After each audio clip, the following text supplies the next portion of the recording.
Salve, seja bem-vindo. Hoje aqui no Ponto Final, como sempre, vamos falar de política.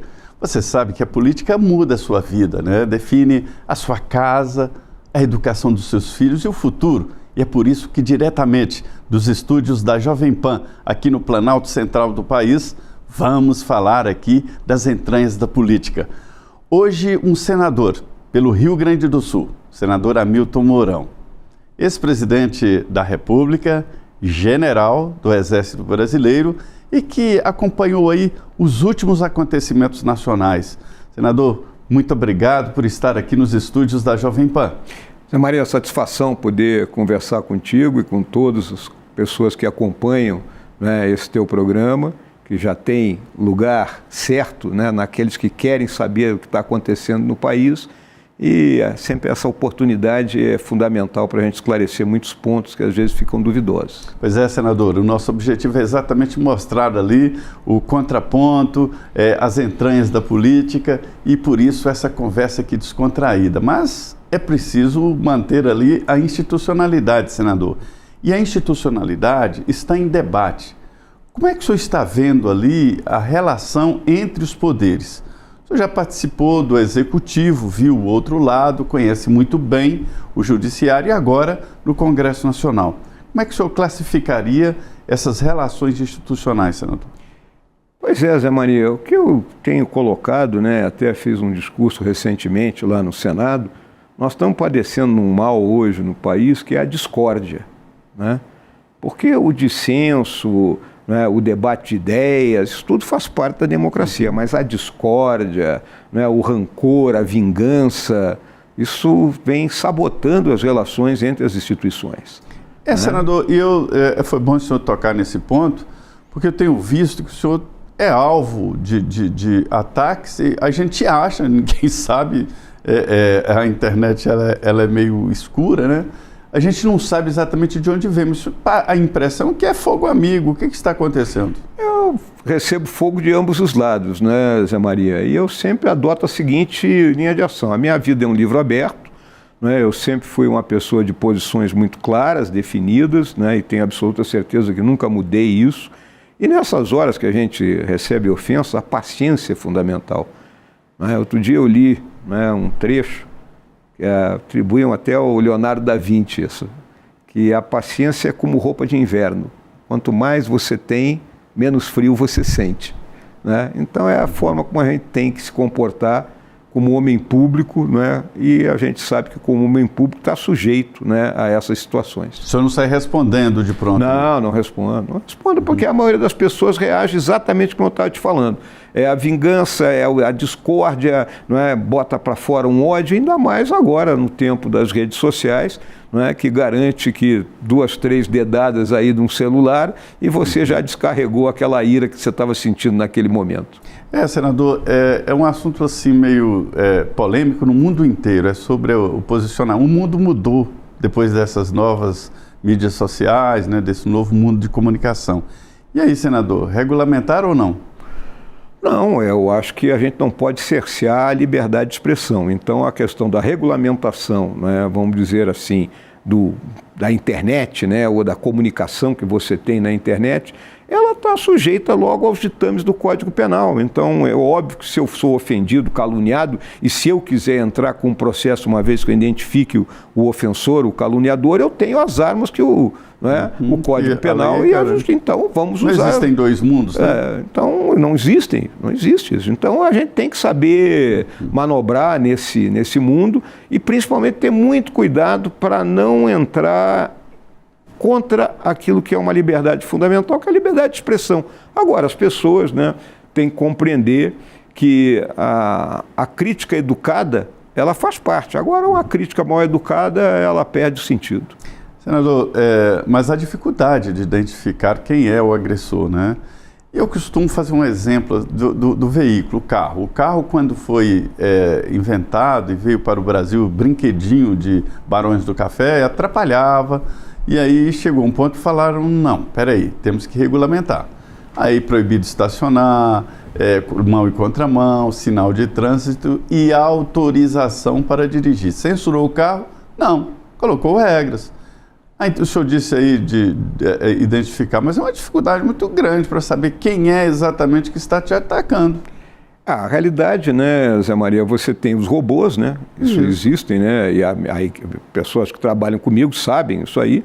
E há uma avaliação. Há uma avaliação. Você avalia, né, essa quantidade de muitos amigos, né, que vêm conversar e diz, pô, você tem que reagir, você tem que... Eu digo, não, gente, vamos mostrar para as pessoas que a forma como a gente trabalha, né, e a maneira como a gente se comporta é a melhor resposta, né, para esses ataques que a gente vem sofrendo. Está matando, né, pessoas, então é o ponto polêmico que não pode censurar. Isso não, a Constituição brasileira garante o direito à livre expressão, vetado o anonimato. O senhor é candidato ao governo do Rio Grande do Sul. Eu ouvi lá no Congresso Nacional de que estão procurando o senhor para se apresentar como candidato ao governo. Olha, Zé Maria, a partir do momento que a gente teve uma eleição, uma vaga única de senador com uma votação expressiva, óbvio que o nosso nome é lembrado num momento em que o governador Eduardo Leite está terminando seu segundo mandato. Então, essas melancias ainda estão se acomodando no caminhão, né? E nós já temos alguns candidatos do nosso campo que estão começando a se lançar, né? Como o caso do tenente-coronel Zuco, que é deputado federal, e eu considero um dos expoentes, né, da nosso grupo político dentro do Rio Grande do Sul.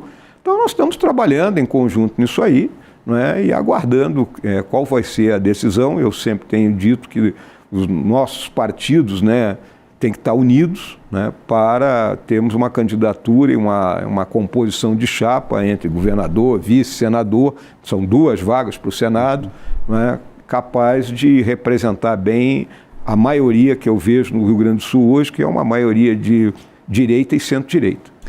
Senador, o senhor acha que esses grupos vão estar ali antagônicos? O senhor acha que haverá uma preservação do grupo da direita? Eu acho que lá no Rio Grande do Sul, se a gente fizer um trabalho correto, né, e não se deixar levar por determinadas paixões, nós temos condições de compor ali, né, com os principais partidos, eu digo aqui o PP, o Republicanos, o PL, né? Teríamos condições, né, de atrair esse grupo, mais até o próprio União Brasil, né? Eu acho que se a gente sentar para conversar, a gente emerge com uma chapa bem forte e em condições de disputar nas melhores condições o governo do Estado e bem como as vagas de Senado e deputados. Tradicionalmente, o Rio Grande do Sul é muito coerente na política, né?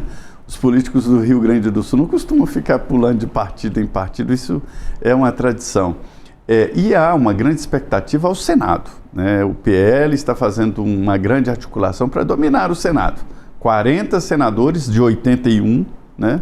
Somando inclusive os que já estão e vão ficar, que é o seu caso, o seu mandato não renova. O senhor acha possível esta eleição em massa de deputados aliados? Eu vejo uma boa probabilidade de nós alcançarmos um número significativo na eleição do ano que vem dentro do Senado, talvez efetivamente ultrapassando essa marca dos 41, 42 senadores, o que asseguraria uma maioria para o nosso grupo político.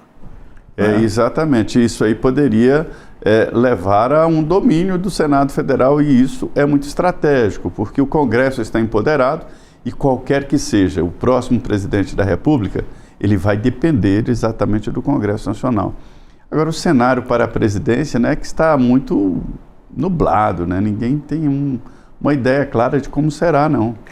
Olha, Zé Maria, o que eu vejo, né, na questão do cenário para a presidência, em primeiro lugar, o campo da esquerda, acredito que o presidente Lula vai tentar a reeleição, apesar, né, dos percalços que ele vem sofrendo com um governo que realmente não disse para o que veio, né, e há uma dificuldade grande da esquerda, né, até pela forma como se comportou aí ao longo dos últimos 30, 40 anos, de ter uma outra liderança que realmente empolgue, né, ou que assuma, vamos dizer, o posto. Você acha que ele será candidato? Acho que dificilmente ele deixará de ser candidato. Na última reunião ele reforçou muito isso aí. Houve um momento que ele vacilava. Até por uma questão de sobrevivência do grupo, né?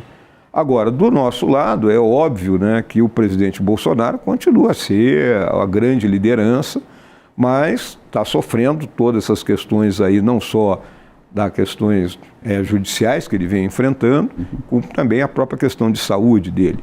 Então, no momento em que ficar claro que o presidente Bolsonaro não poderá mais concorrer, não é, nós temos nomes aí que são com excelente qualidade, capacidade, e óbvio que aí o presidente Bolsonaro será o grande eleitor de um desses nomes. Pois é, senador, o Senado ele tem uma equipe técnica muito boa, consultores que fazem avaliações importantes e até de certa forma livre de pressão política para dar aos senadores informações. E o que trazem os consultores do Senado é de que o próximo presidente da República vai passar dificuldades, né? Não tenho a mínima dúvida, né? Isso tu está falando na questão orçamentária, né? O que acontece? Não vai ter dinheiro para nada. Lamentavelmente, né? O governo atual ele tem uma vocação para o gasto, né? Não tem uma vocação para o equilíbrio. E esse gasto assumiu proporções totalmente acima da capacidade de pagamento, né, do país.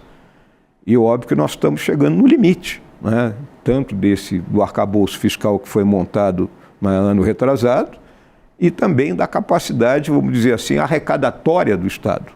Então, o próximo presidente, ele terá que fazer um governo voltado para, vamos dizer assim, o enxugamento das despesas, de modo que a despesa do Estado brasileiro caiba efetivamente dentro da arrecadação.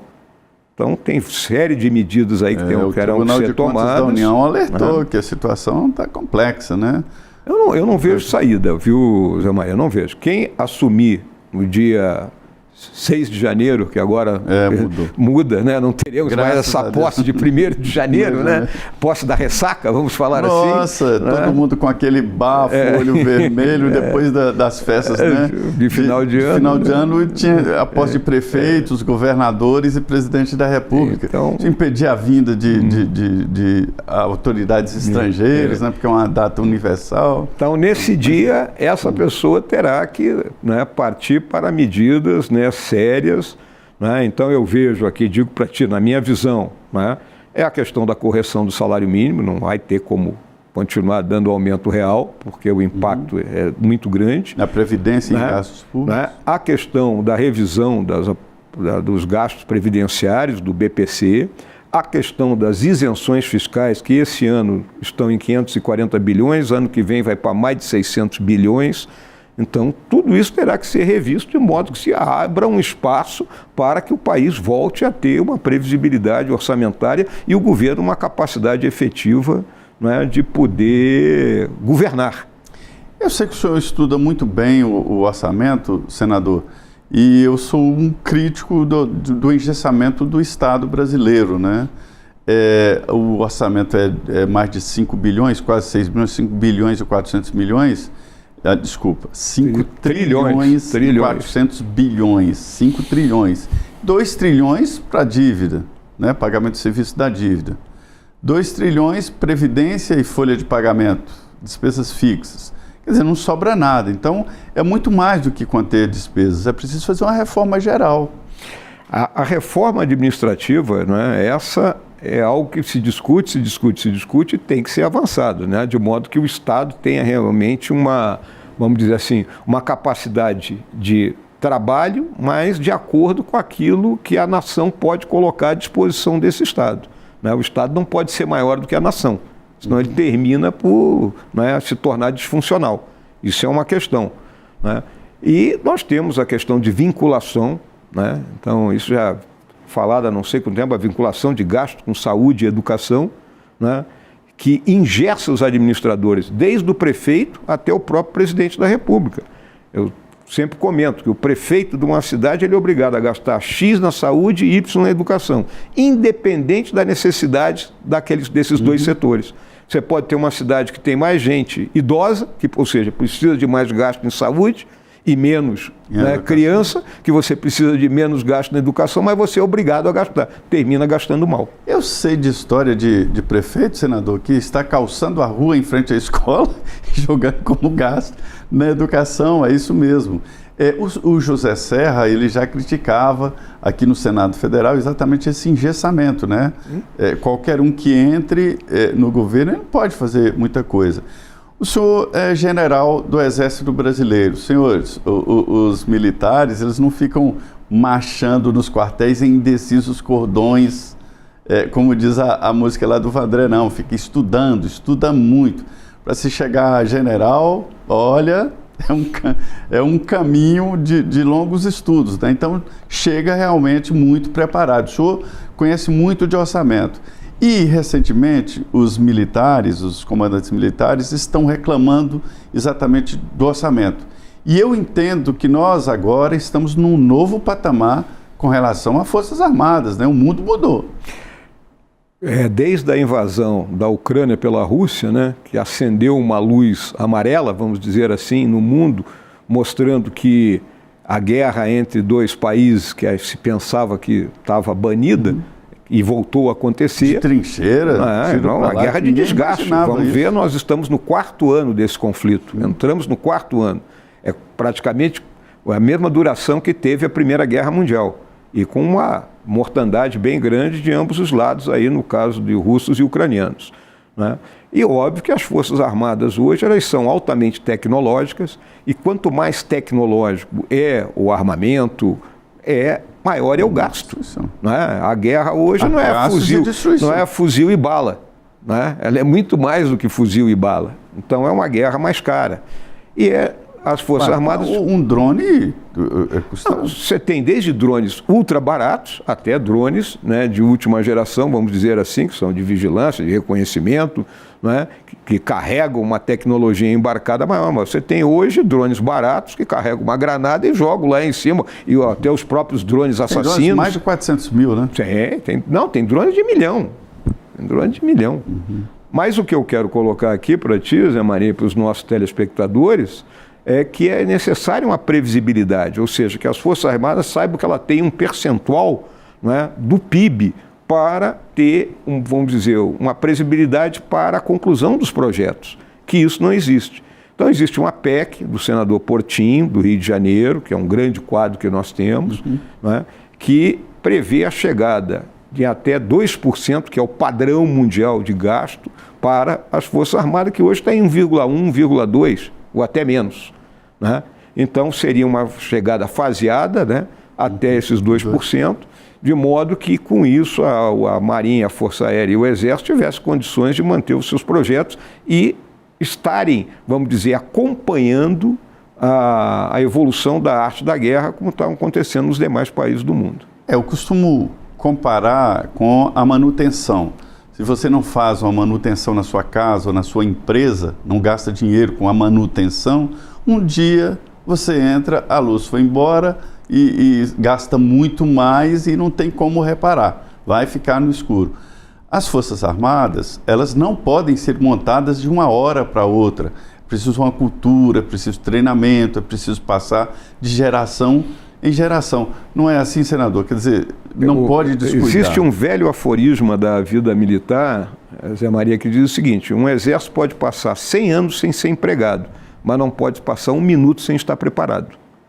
Essa é a realidade. Então o exército tem que estar preparado 100% o tempo todo, independente dele ser empregado hoje, amanhã ou depois ou daqui a 10 anos. Se precisar, E outra coisa que tem que ficar muito bem compreendida para as pessoas: armamento, desenvolvimento de armamento, munição, não se compra na prateleira. Você não vai no mercado ali, me dá aqui 2 mísseis Hellfire, me dá mais 2 lançadoras de foguete. Não, você tem que mandar fazer, a empresa vai demorar para fazer. Então, por isso, a necessidade da previsibilidade. Por falar em previsibilidade, o senhor... Houve um tempo em que o senhor entendia muito bem de Venezuela. Hoje ninguém entende da Venezuela, que fechou, e é muito difícil informação sobre a Venezuela. Ela se armou muito. Houve um determinado momento que se dizia, eu me lembro do ex-presidente Sarney alertando, que a Venezuela estava superior ao Brasil belicamente. Na realidade, né, Zé Maria, a Venezuela, numa determinada época, que ela estava muito ligada ainda ali aos Estados Unidos, e isso foi na época do governo do presidente Sarney, eles compraram aeronaves americanas, que eram os F-16, que quando eu estava lá no começo dos anos 2000, eu acho que de 32 tinha 2 voando só. O resto tudo estava com problema de manutenção. Né? Porque se você não compra a cauda de manutenção, ou se você não tem condições de realizar essa manutenção no teu país, o troço vai quebrando. A partir daí, né, com a emergência do governo do Chaves e vamos dizer, o Chaves voltado para a Rússia, a China, eles compraram muito material da Rússia, como avião Sukhoi, carro de combate, mas a gente sabe muito fuzil, né? O AK-47 russo. Eles tinham o fuzil FAL, igual que o Exército Brasileiro tinha, e agora vem trocando, né, e compraram o AK-47. E o FAL, parte foi dado para a guerrilha, para narcotráfico, para as milícias, foi tudo distribuído lá dentro, assim. Né? Ou até foi vendido aí por fora, alguns que a gente chega e que estão aqui com essa narco-guerrilha que nós temos aqui dentro do Brasil, né, essas narco-quadrilhas, estão armados com fuzis que vêm da Venezuela. Né? Agora, o que você vê nisso aí? É que a manutenção estará sendo realizada? Não sabemos. Né? Eu sempre tenho problema com equipamento russo, porque a cauda de manutenção do russo ela não existe. O russo é o seguinte, ele faz aquilo ali, parou de funcionar, joga fora e pega outro. Essa é a maneira do russo funcionar. Pois é, senador, a impressão que se tem é de que essa guerra tarifária promoveu ali uma volta, né, de defesa de cada país economicamente, e que Donald Trump ele mudou o mundo, não só economicamente, não, mudou a lógica do mundo. E, inclusive, esta proteção em todos os sentidos. E eu vejo um momento em que os países estão se armando. Claramente que a Europa vai investir mais em segurança. Isso é bom, Zé? A Europa é aquela história, né, Zé Maria? A Europa terceirizou a sua segurança para os Estados Unidos. Os Estados Unidos é que bancava, né? Em primeiro lugar, ele tinha até um contingente de tropa muito grande lá. Hoje é o contingente é menor, mas a tecnologia, né? Nesse conflito entre a Rússia e a Ucrânia, quem injetou bastante, né, recurso na Ucrânia, seja em dinheiro vivo, seja por meio de material bélico, foi os Estados Unidos. Depois ali a França, a Alemanha, o Reino Unido também colocaram alguma coisa, né? E agora os Estados Unidos pegou e disse, olha aí, ó, essa segurança europeia é um problema de vocês só. Eu não vou ficar mais gastando meu dinheiro aí, porque eu tenho que gastar aqui dentro do meu país também. Né? Então, a Europa acordou, né, principalmente a Alemanha, né, que é a primeira linha de contato, vamos dizer assim, com aquilo que é a Europa Central e o leste europeu, né, e tem toda uma memória que a gente acha que se apagou, mas vamos lembrar que o século XX foi um século de 2 guerras europeias enormes. Né? E lembrando, assim, mais ou menos nessa linha, nós tivemos recentemente um debate muito forte sobre a ABIN. Sobre aquela ABIN paralela e sobre também agora possibilidade de hackeamento e investigação do governo paraguaio. E aí vem de novo, senador, esse debate sobre a comunidade de inteligência. Né? Nós temos comunidades, o Exército tem uma forte, talvez seja hoje a que mais funciona, da Marinha e da Força Aérea, né? Eles não gostam que chamam mais aeronáutica, Força Aérea. Força Aérea. Aeronáutica é além da Força Aérea, que aí engloba também a aviação civil, o controle do espaço aéreo. Na Força Aérea. E essas comunidades, elas são perigosas, né, se mal utilizadas. Qual é a sua ideia, senador, sobre o controle dessas comunidades de inteligência? Olha, eu faço parte da Comissão de Controle da Atividade de Inteligência no Senado, né? Agora o senador Nelson... Do Congresso, né? Do Congresso, mista, né? Do Congresso, ela é mista.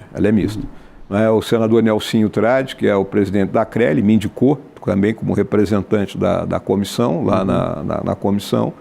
E que agora a presidência é da Câmara. O que acontece aqui, né, Zé Maria? Nenhum país do mundo pode prescindir de uma atividade de inteligência que é o que vai dar o amparo ao decisor, seja ele o presidente da República, seja um ministro, etc. e tal, para tomar suas decisões com as melhores informações disponíveis. Isso é uma realidade. Né? E óbvio que a atividade ela compõe desde uma coleta, né, que são dados que estão disponíveis aí em biblioteca, na internet, pela imprensa, até a busca, né, que são dados que estão escondidos e que são necessários serem buscados para que o decisor possa tomar a sua decisão. E a atividade de inteligência, ainda por influência do tempo, do período, né, de presidentes militares, do antigo SNI, criou-se aquela estigma da arapongagem. E ela não é isso. Não é?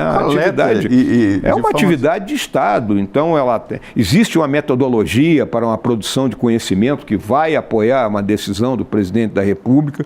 Não é? Agora, o que eu vejo é que o presidente ele não sabe utilizar isso, ele tem um instrumento ali que ele não sabe utilizar, né? Que poderia utilizar melhor, né? Abastecendo ele com conhecimentos que facilitaria o seu processo decisório.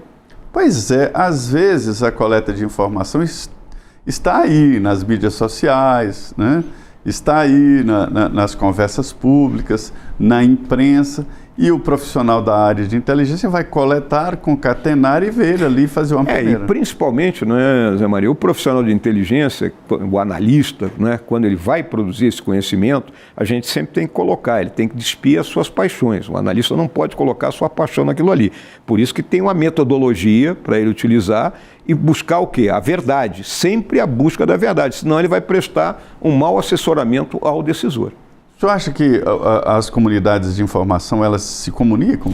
Sempre elas se comunicam. Nós temos um sistema brasileiro de inteligência, né, cujo órgão central é a ABIN, e aí você tem o sistema de inteligência militar, você tem o sistema de inteligência do campo externo, né, onde também participa o próprio Itamaraty. Então, existe um sistema aqui dentro do país, né? E que se falam entre si. Agora, óbvio, não é como acontece em qualquer país do mundo, sempre tem as ciumeiras no meio disso aí, porque as ciumeiras são humanas, né? Informação privilégio. Se fossem robôs, acho que até os robôs teriam ciúme. Eu acho que vai chegar, eu já ouvi falar da Alexa com ciúmes da outra inteligência artificial. Quem é essa Alexa? Senador, e houve a BIM paralela? Olha, eu só conheço esse assunto pelo que vem sendo publicado, né? Eu não considero que seja a BIM paralela. Eu, como desconhecia como foi trabalhado isso aí, né, eu considero que se houve alguma determinação para um tipo de produção de conhecimento, porque o decisor ele solicita, eu preciso saber algo a respeito desse assunto X.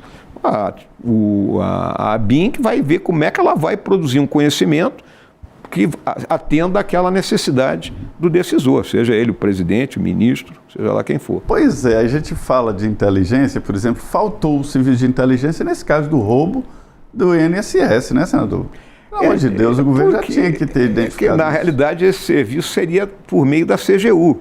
Vamos lembrar o seguinte, os próprios integrantes da CGU, né, do TCU, os técnicos que trabalham nesses organismos, eles fazem cursos, não é, tanto dentro da Escola de Inteligência Militar, como dentro da Escola de Inteligência da BIM, né?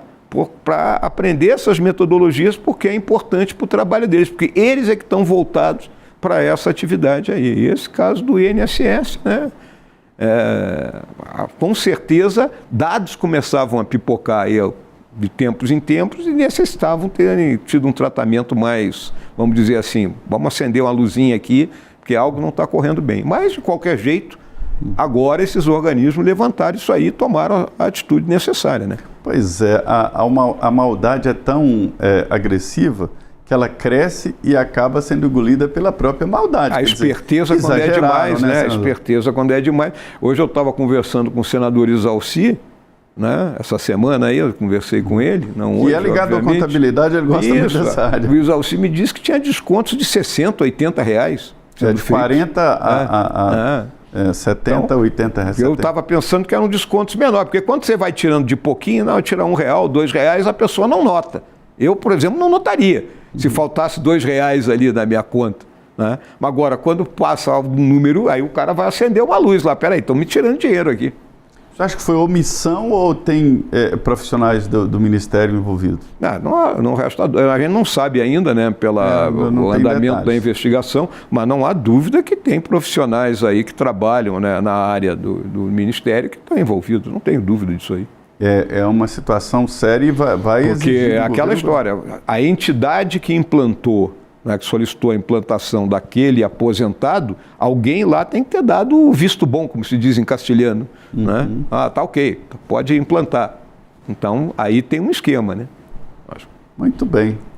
Senador Hamilton Mourão, senador, muito obrigado por estar aqui nos estúdios da Jovem Pan para essa conversa boa, conversa aberta. Muito obrigado, Zé Maria. Eu acho que a gente bateu vários assuntos aqui, foram importantes, né? fomos aqui, como se diz na gíria militar, do alfinete ao foguete. Então foi muito bom. É assim mesmo a vida.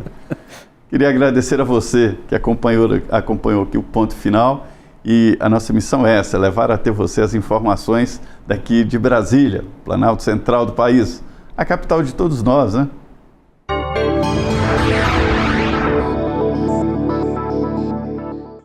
A opinião dos nossos comentaristas não reflete necessariamente a opinião do Grupo Jovem Pan de Comunicação. Realização Jovem Pan News.